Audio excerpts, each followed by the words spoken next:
Back to When the Phone Rings drama episode 8. After the confession of love, they tried to leave a household as a real husband and wife. Sa-eon became a house husband who was ready to serve Hee-Joo well. He even made kimchi fried rice with eggs for her. Hee-Joo really liked the fried rice cooked by her husband, and she was curious about how her husband could be good at cooking. Sa-eon only answered that what was needed in cooking was sincerity. He invited Hee-Joo that from now on, they should always eat together at home, so that this household would feel alive. Hee-Joo felt that during the 3 years of marriage, their house was really cold, they didn't eat together, didn't talk, and even slept, were separated. Sa-eon smiled hearing that. He immediately asked Hee-Joo if Hee-Joo wanted that. Hee-Joo became embarrassed by Sa-eon's question. Actually, Sa-eon felt that their house was warm. Every time he came home and saw the lights on, he felt happy because Hee-Joo was home. When he saw Hee-Joo, the world that was noisy all day became quiet and peaceful. Previously, Sa-eon had asked Hee-Joo not to keep her feelings for him. Actually, Sa-eon was afraid if he didn't limit it like that, he was afraid that he would give his heart to Hee-Joo, and felt that living with Hee-Joo was not bad, then let go of everything and collapse. Hee-Joo was curious about what plan he said at that time. Sa-eon felt that now was not the right time to answer that.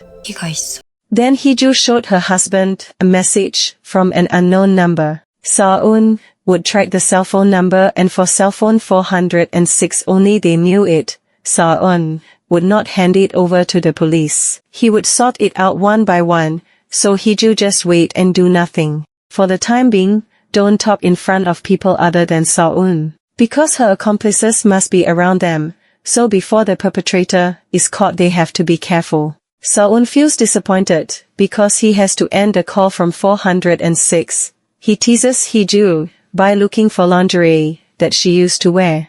But they end up hugging, and Hee-Joo doesn't believe it because Sa-eon forgives and accepts her. Actually, Sa-eon is still worried whether Hee-Joo can do the same thing when she knows everything about Sa-eon. Meanwhile, the kidnapper still can't take the cell phone in Hee-Joo's hand. His colleague keeps forcing him to take the cell phone because it is very important evidence for them. The kidnapper also said when he was in the same elevator with Sa-eon, he smelled Sa-eon's body odor. It wasn't just the cell phone that he wanted to take, but he wanted to take everything including Sa-eon's scent. When watching the news on TV about the characteristics of the person who threatened Sa-eon, her mother felt something was strange. She became nervous. Because the conditions seemed to corner Sa-eon's father, her husband's assistant asked if they would cancel the interview. And her mother said that they would still do the interview. Hee-Joo woke up and looked for Sa-eon in his room, but she didn't find Sa-eon. Then Hee-Joo called him, but there was no answer. Hee-Joo was very scared that something would happen to her husband, and it turned out to be a dream. She immediately woke up and looked for her husband in his room, and she saw Sa-eon still sleeping. She stared at him and stroked her husband, and that made Sa-eon wake up. When Hee-Joo wanted to leave, Sa-eon pulled her hand and Hee-Joo slept next to Sa-eon. Hee-Joo asked if Sa-eon wasn't working. It turned out that today Sa-eon had applied for leave. He just wanted to be home today. For the past 3 years, he has worked every day, and only now has he applied for leave. Actually, several times Hee-Joo had fantasized that the two of them would do things that they had never imagined before. They were like ordinary people and did things like other people did. Even though every day Hee-Joo always wanted to divorce Sa-eon and leave the house, Hee-Joo started to fantasize since Sa-eon admitted that Hee-Joo was his wife. Hee-Joo didn't expect Sa-eon to say that. Actually, Sa-eon fantasized before that. But Sa-eon didn't say when it was and just hugged Hee-Joo tightly. Mr. Park has finished tracing back 406 phone and has found its location. Because he's worried, Mr. Park wanted to accompany Sa-eon, but he didn't want to. He just wanted Mr. Park not to contact the police.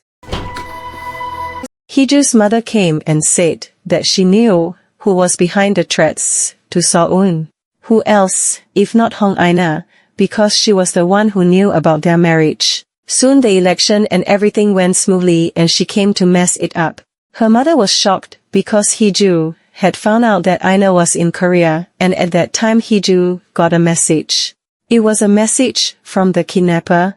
He wanted to tell her who her husband really was. He also sent a video to Hee-Joo. Sang-woo sent a message to Hee-Joo because he hadn't heard from her for a long time. And Hee-Joo replied and asked him to meet, and they met. Sang-woo was curious why Hee-Joo asked him to meet her and came to the orphanage. It turned out that Hee-Joo was discussing the case of the missing orphanage children that he was reviewing on the program with Yuri. Meanwhile, Seo-un had arrived at the location where the kidnapper was. The place was an uninhabited villa. And Seo-un found a video of a television show that the kidnapper also sent to Hee-Joo. On the screen it was also written that Seo-un was the perpetrator. He was a murderer. If you pay attention in the video, there was writing underneath about the kidnapping case of the orphanage children. At that time, Hee-Joo and Sang-woo also came to the villa that Seo-un came to, but they were still in the car. Sang-woo said that the orphanage children who came to this villa never came out again. Sang-woo was curious why Hee-Joo asked that. Did Hee-Joo know something? Previously Seo-un also asked the same thing, and Sang-woo thought it seemed like Hee-Joo and Seo-un were very caring. Sang-woo suggested to come tomorrow again because it was already dark. And at that time Seo-un saw Hee-Joo in the same car as Sang-woo.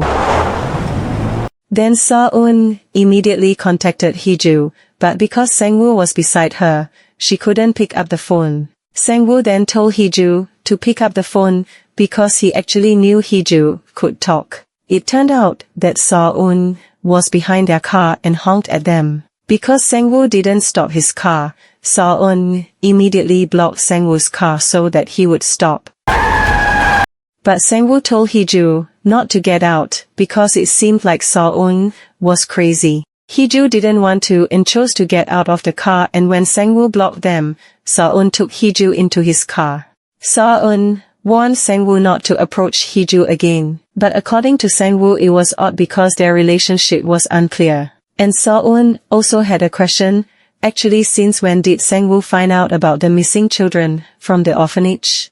Has the perpetrator been found? The police should have investigated it, not made into a mystery show like Sang-woo did. And Sang-woo also suspected what was going on that made Seo-un find out about the case. But Seo-un was actually disturbed by Sang-woo and not the case. Since Sang-woo appeared, threats, kidnappings and explosions have occurred. Was it just a coincidence?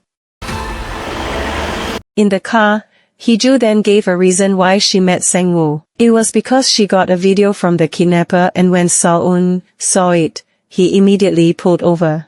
He read a message on Hee-Joo's cell phone that Hee-Joo didn't know anything about Seo-un. Why did Hee-Joo ask Sang-woo instead of him? Was Hee-Joo afraid? Is Hee-Joo afraid of the side of Seo-un that she didn't know? Actually, since the beginning, Hee-Joo was afraid of Seo-un because she was afraid that he would be found out that she was 406. And Seo-un would not forgive her and meet her again. If Hee-Joo knew Seo-un's secret, maybe Seo-un would be like Hee-Joo, who was always anxious, so she didn't want to ask Seo-un anything. Since waking up, Hee-Joo has always been anxious after the incident that happened to her. She even thought it was impossible for her to be loved this easily. Seeing Hee-Joo crying, Seo-un then hugged her.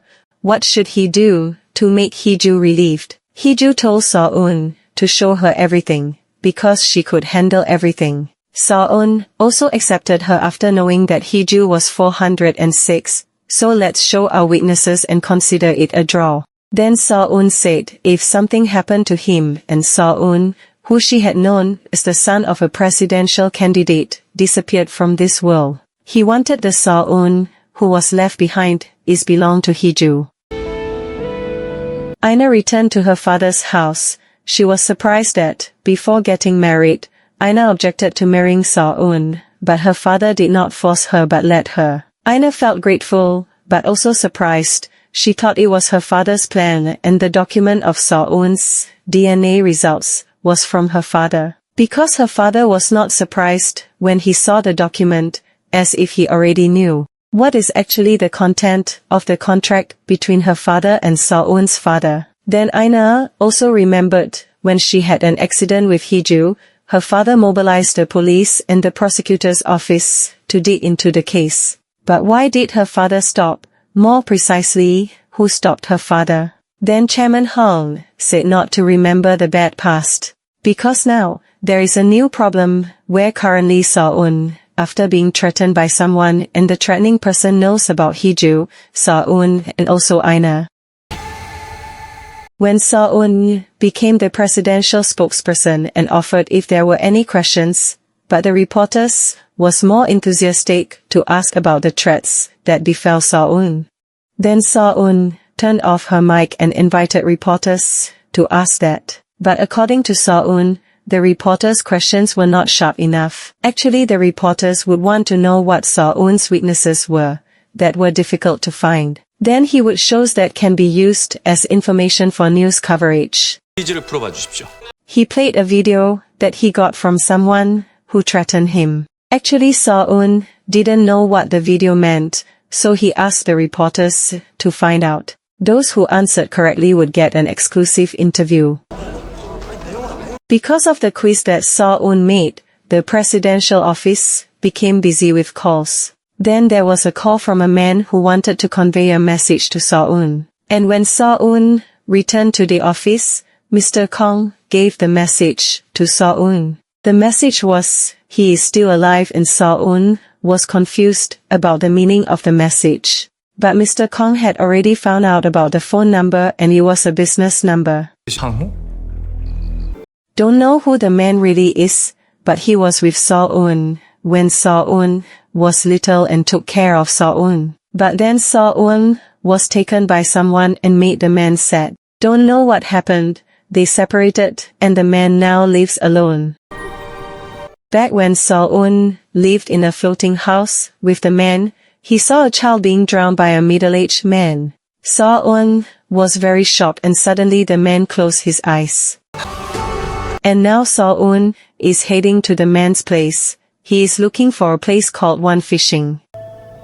Meanwhile, Aina comes to visit and Hee-Joo asks why Aina back to Korea. According to Aina, Hee-Joo should ask why she left before the wedding. Hee-Joo should know the reason she refused to marry Seo-eun. Aina gives Seo-eun's DNA document that Seo-eun is not a descendant of the Paik Sa-Eon blood.